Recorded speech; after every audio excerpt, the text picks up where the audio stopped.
अस्सलामुअलैकुम नाज़रीन, आज हमारे किचन में बनने वाले हैं पाई करी। तो चलिए शुरू करते हैं इसे बनाना। इसे बनाने के लिए हमने यहाँ 4 पाई लिए, इसे अच्छी तरह धो लिया है। तो सबसे पहले हम पाई गला लेंगे। हाफ टी स्पून डालेंगे गरम मसाला पाउडर, हाफ टी स्पून हल्दी पाउडर, 1 टीस्पून नमक। नमक हम यहाँ पाई के हिसाब से डाल रहे हैं। 1 गिलास के करीब डालेंगे हम इसमें पानी। पानी आप यहाँ पर थोड़ा सा हिसाब से ही डालें, अगर पानी ज्यादा डालेंगे तो ये बाहर फेंक जाएगा। अब इसका लगाएंगे हम ढक्कन और मीडियम टू हाई फ्लेम पर रखकर 4 से 5 सीटी हम फुल फ्लेम पर लगाएंगे और फिर गैस को हम मध्य कर देंगे और मध्य फ्लेम पर रखकर 4 से 5 सीटी और लगा लेंगे। इसके बाद हम गैस को बंद करेंगे और इसे अपने आप ठंडा होने देंगे।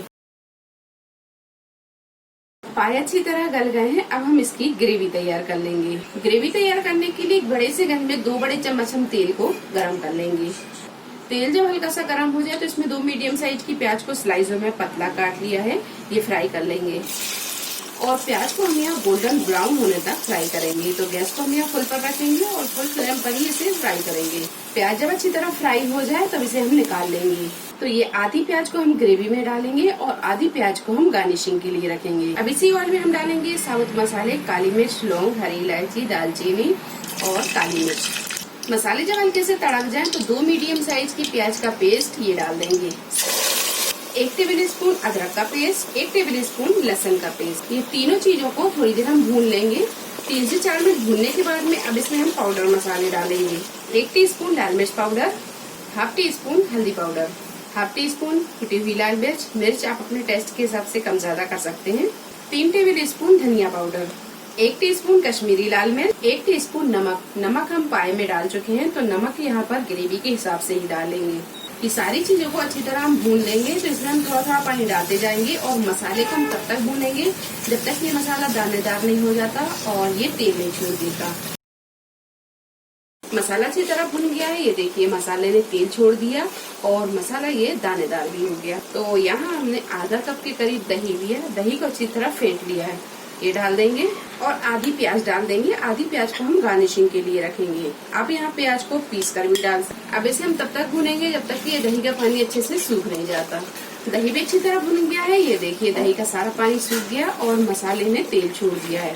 अब इसमें हम डालेंगे पाई। मसाले में हम आधा गिलास के करीब पानी डालेंगे। चलिए तो हम डाल देंगे ये पाई। तो इसमें हम जो पाई का पानी है वो डाल देंगे। अब यहाँ आप ग्रेवी को देख लें, अगर ग्रेवी गाढ़ी है तो फिर आप इसमें पानी डाल दें। तो ग्रेवी अभी यहाँ गाढ़ी है क्योंकि हमने इसमें आधा गिलास पानी डाला था और जो पाई का पानी था वो हमने डाल दिया। पाई का पानी आप इसमें जब भी डालें तो उसे थोड़ा सा छान कर डालें क्योंकि इसमें छोटी छोटी हड्डियाँ होती हैं। जब हम इसे खाते हैं तो वो मुंह में आती हैं, तो जब आप उसे छान कर डालेंगे तो वो हड्डियाँ हट जाएंगी। अब 1 गिलास के करीब हम इसमें पानी डालेंगे। आप यहाँ देख सकते हैं कि ग्रेवी जैसी हमें चाहिए थी बिल्कुल वैसी ही, ना ज्यादा गाढ़ी और ना ज्यादा पतली, क्योंकि पाई की सालन थोड़ी सी पतली अच्छी लगती है हमारे घर में। आप अपने हिसाब से देख लें, जैसा आपके यहाँ खाया जाता है तो पानी आप उस हिसाब से मिला लें। अब इसे हम ढक देंगे और मीडियम फ्लेम पर रखकर 8 से 10 मिनट इसे पकने देंगे। तो ढक्कन को हम यहाँ पूरा नहीं ढकेंगे, थोड़ा सा इस तरह खुला छोड़ देंगे। थोड़ी देर ढककर पकाने के बाद में ये पाई की सालन बनकर तैयार है। अब इसमें हम डालेंगे बारीक कटा हुआ हरा धनिया। 2-3 मिनट हम इसे इसी तरह ढका रहने देंगे।